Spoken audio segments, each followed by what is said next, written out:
He was once seen as the male face of the feminist movement. A modern-day Austin Jane, he was called.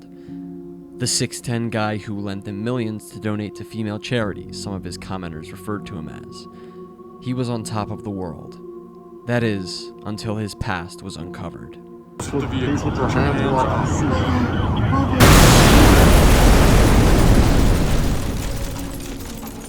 My name is Steven Anderson. I'm 24 years old, and I believe I was written by a woman. How did this man go from a celebrated female rights leader to convicted felon in prison for life in just a month? We'll tell you now, and remember, this story was written by a woman.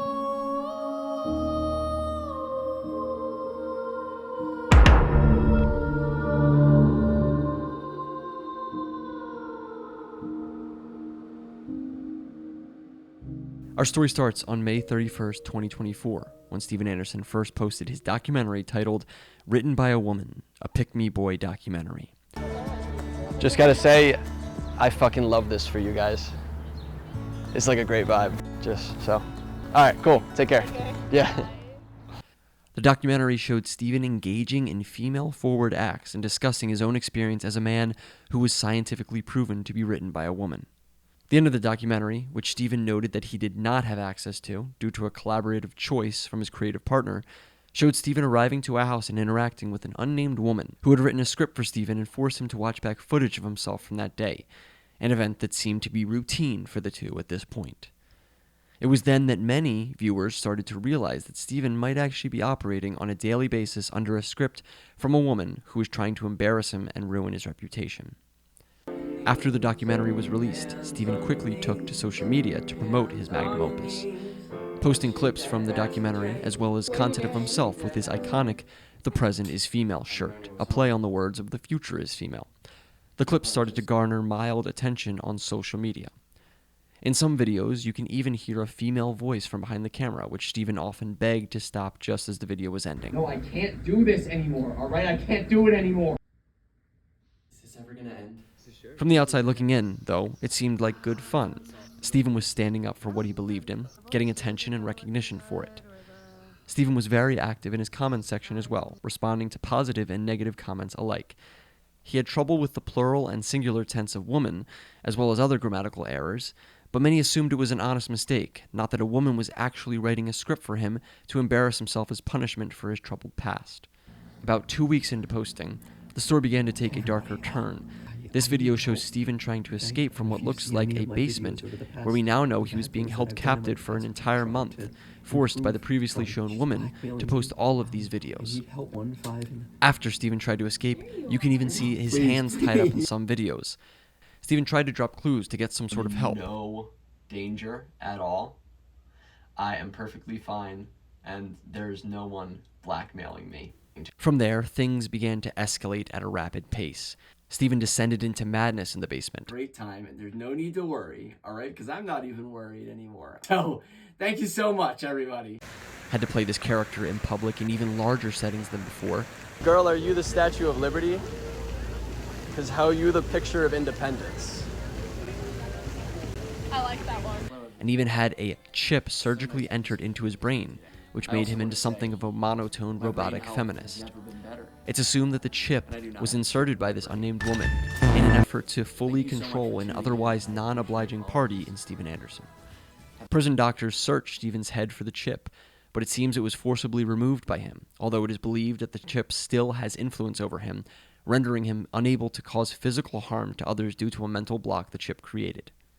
After a few more videos, everything finally boiled over on June 30th, 2024, when Steven posted a video of him breaking free of the woman's mind control and escaping her basement and fleeing. Here's the video. As a woman without their own authentic, beautiful personality. And let me teach you something about... Get away from me. Get away from me. I'm done with your script. Script that you write every night. And I'm done. I'm done. You know what happens when I release all your information? I don't care. Do this anymore. I can't do this anymore. I can't.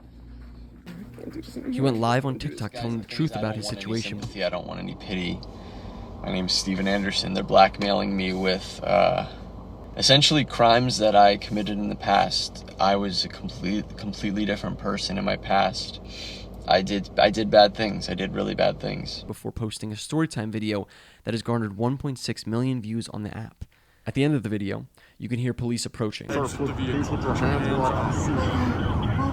authorities quickly took Stephen in and held him under suspicion of unnamed crimes against women from 2017 to 2022.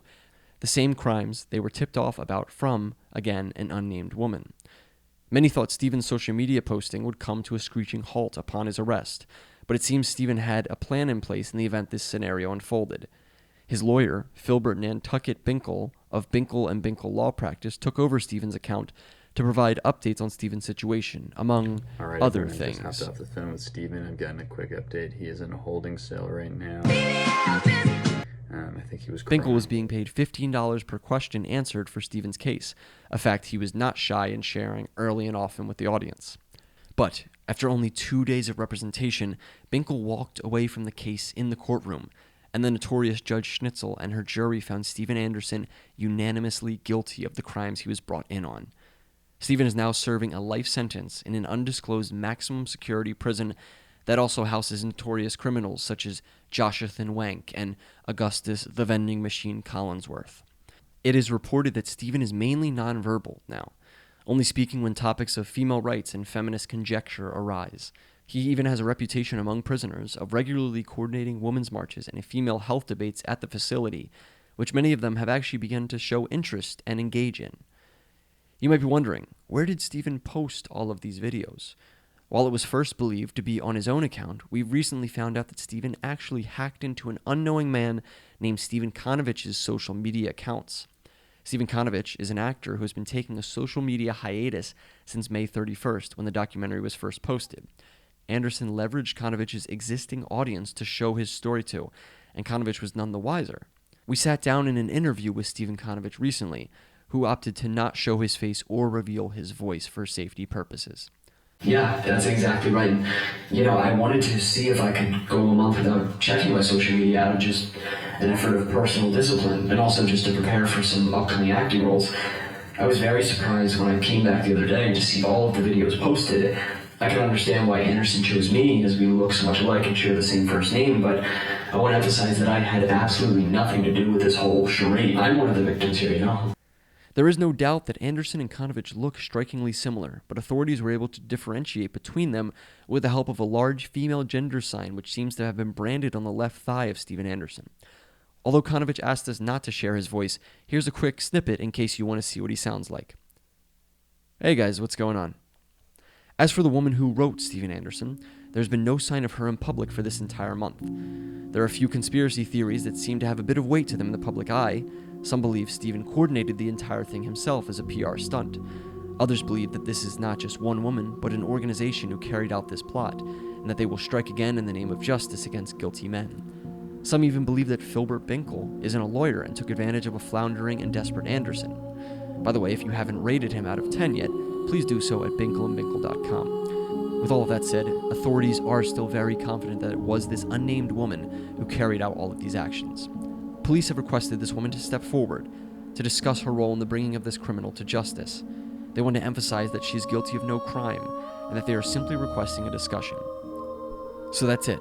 Anderson behind bars, the unnamed woman nowhere to be found. So while this story seems like it's come to an end, there's no way to tell if the authoress shares that sentiment. Who knows if she's put the pen down yet.